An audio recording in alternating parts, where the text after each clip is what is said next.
ఏమని ఇదొక్క సంఘటన మీరు వినాలా? మీరు మేము కొట్లాడుకుని కాదు, కాంగ్రెస్ బీజేపీ కొట్లాడుకుని కాదు. ఇప్పుడు అక్కడక్కడ కొంచెం కొంచెం ఉన్న బీఆర్ఎస్ పార్టీ ఆయన పొందబెట్టాలి ఫస్ట్. మీరు మేము కొట్లాడుకుని కాదు, కాంగ్రెస్ బీజేపీ కొట్లాడుకుని కాదు. ఇప్పుడు అక్కడక్కడ కొంచెం కొంచెం ఉన్న బీఆర్ఎస్ పార్టీ ఆయన పొందబెట్టాలి ఫస్ట్. ఇది నేను మాట్లాడింది కాదండి, సాక్షాత్తు బండి సంజయ్ గారు మాట్లాడింది. ఇప్పుడు నాకు కాంగ్రెస్కి ఏం సంబంధం ఉందా అని బండి సంజయ్ గారు మనకు అడగడం కాదు, బండి సంజయ్ గారే ప్రజలకు చెప్తున్నారు. మీరు నేను కొట్లాడుకోవడం కాదు, అంటే కాంగ్రెస్ బీజేపీ కొట్లాడుకోవడం కాదు, మన ఇద్దరం కలిసి బీఆర్ఎస్ని కథం పెట్టాలని సాక్షాత్తు బండి సంజయ్ గారు చెప్పారు. ఇది కూడా నేను సీరియస్గా తీసుకుంటలేదు.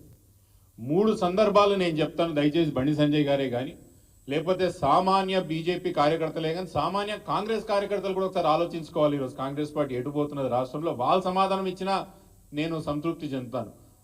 ఒకటి, ఇన్సిడెంట్ నంబర్ 1, 6 నెలల కిందట కేంద్రంలో బీజేపీ పార్టీ సర్కార్ మళ్ళీ ఏర్పడిన తర్వాత ముఖ్యమంత్రి గారు ఢిల్లీకి అమిత్ షా గారిని కలవడానికి పోయినారు.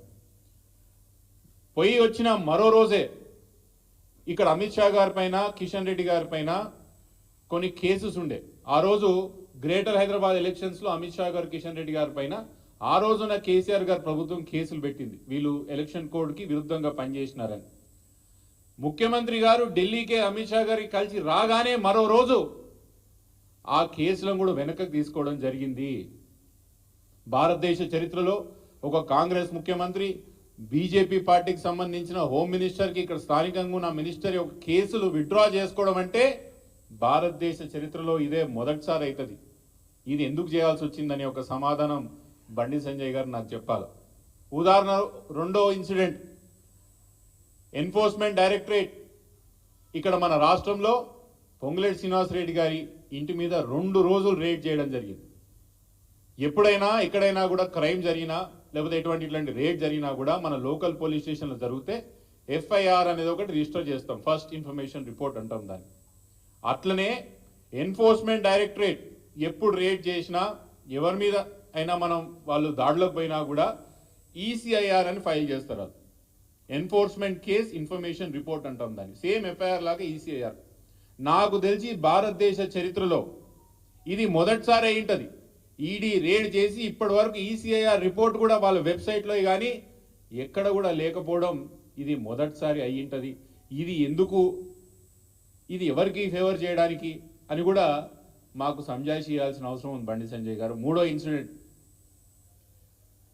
మొత్తం గత 5 సంవత్సరాల్లో అదానీని అకారణంగా పెంచి పోషించిండ్రని, అదానీ యొక్క గ్రోత్లో ప్రధాని హస్తం ఉన్నదని రాహుల్ గాంధీ గారు గత 5 సంవత్సరాల నుంచి మాట్లాడుకుంటూ వచ్చిండ్రు కదా.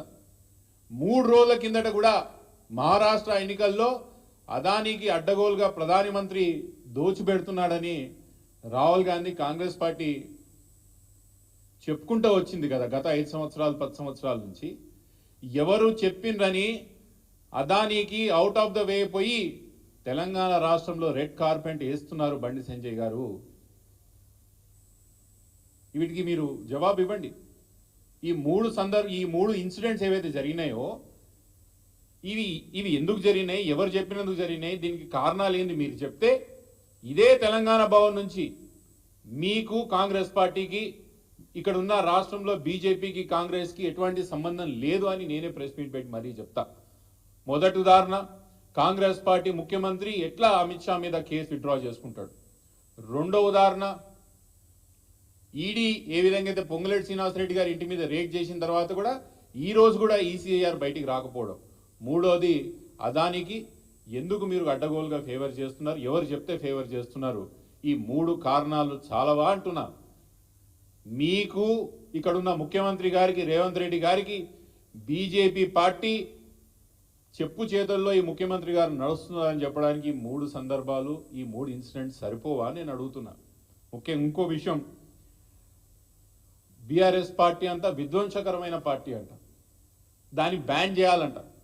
లగచర్లో జరిగిన ఇన్సిడెంట్లో కొడంగల్లో బండి సంజయ్ గారు నిర్ధారించేసారు, ఆయనే జడ్జి అయిపోయారు.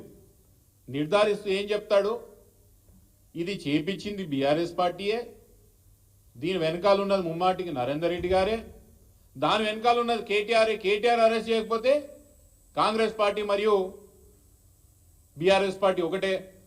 మీరు కేటీఆర్ని అరెస్ట్ చేస్తలేరు కాబట్టి కాంగ్రెస్ పార్టీతో బీఆర్ఎస్ పార్టీకి పొత్తున్నదేమో అనే విధంగా బండి సంజయ్ గారు మాట్లాడుకుంటూ వచ్చిండ్రే. చాలా విచిత్రమైన పరిస్థితి తెలంగాణలో.